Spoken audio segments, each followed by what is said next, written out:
Just when you thought it was safe to go back in the water, it's Bioshock 2. How does the game measure up to the original? Is this remaster that big of an improvement from before? Let's find out.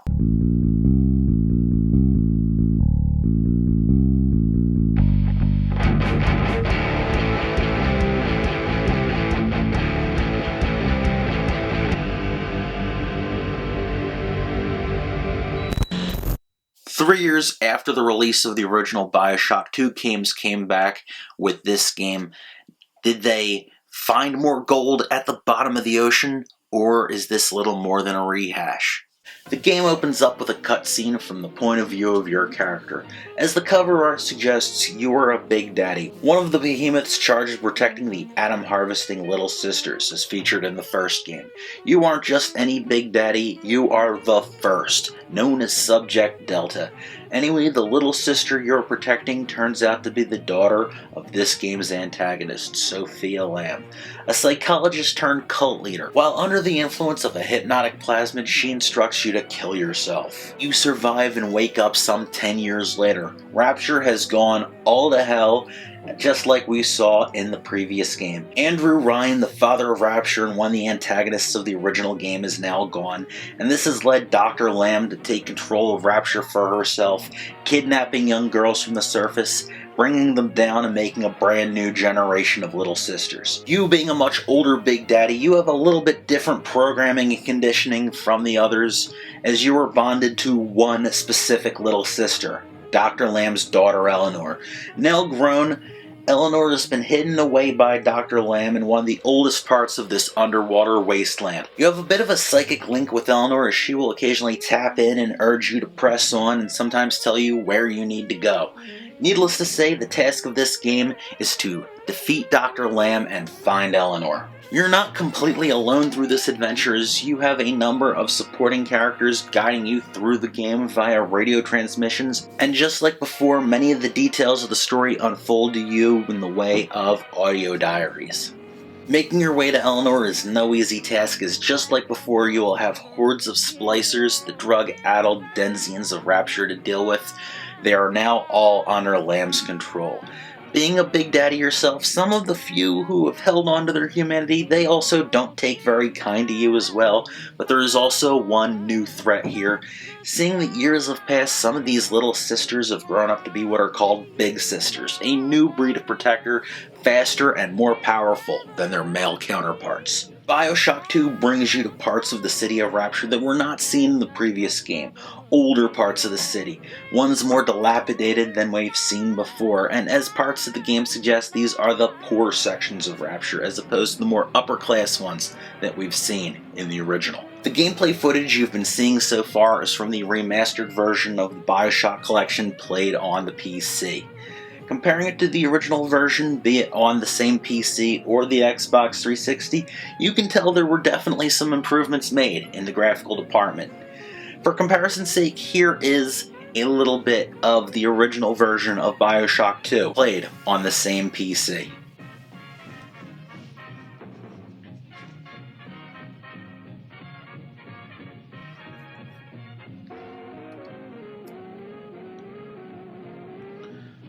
And now here is a little bit of footage from the original Xbox 360 version being played on my Xbox One.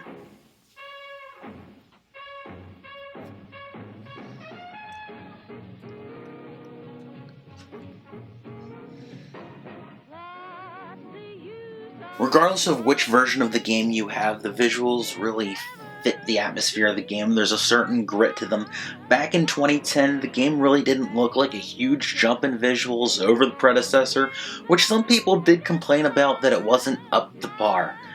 I've equally heard the same being said about the remaster, but I think the goal of the remaster wasn't just fancy new textures and a huge major overhaul, but just to upgrade the resolution and frame rate to more modern standards. That's not to say that the game looks bad, not by far.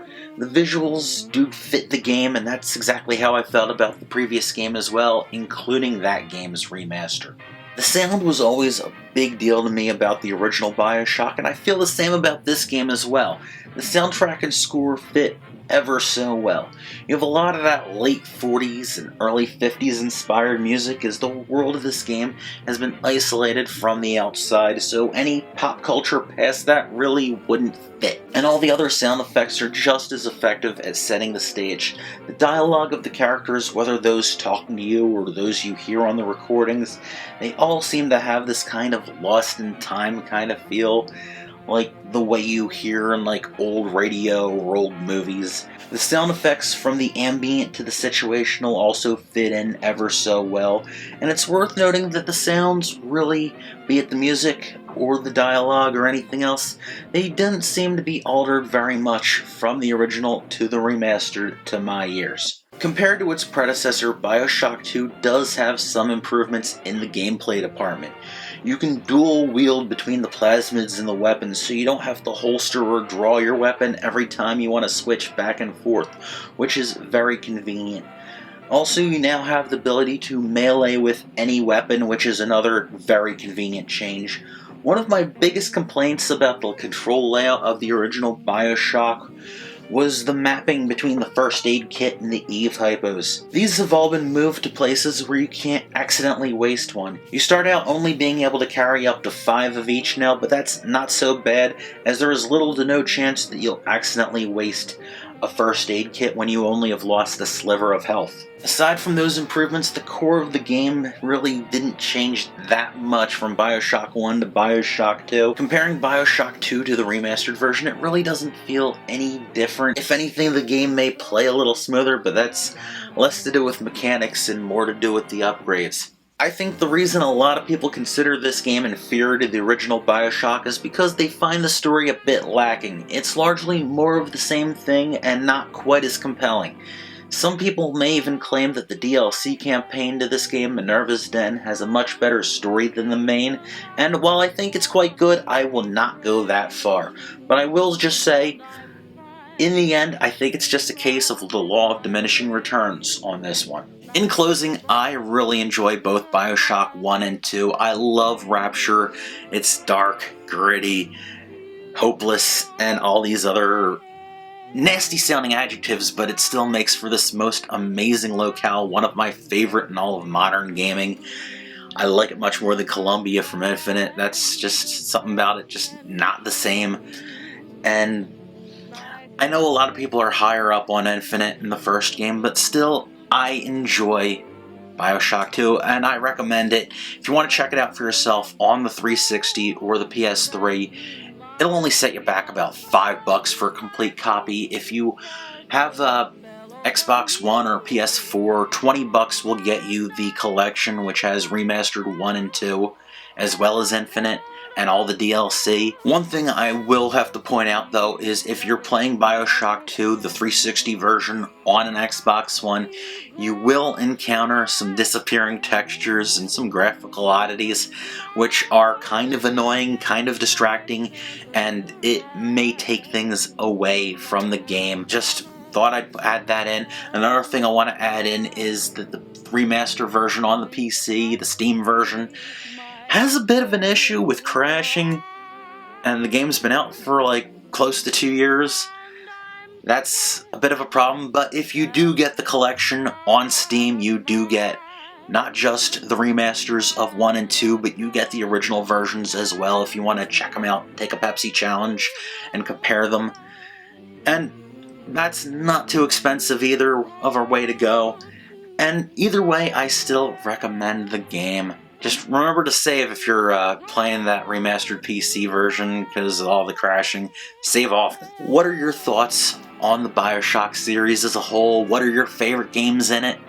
Do you love the first or Infinite, or even this? Do you think that this game doesn't get enough love? I sure do.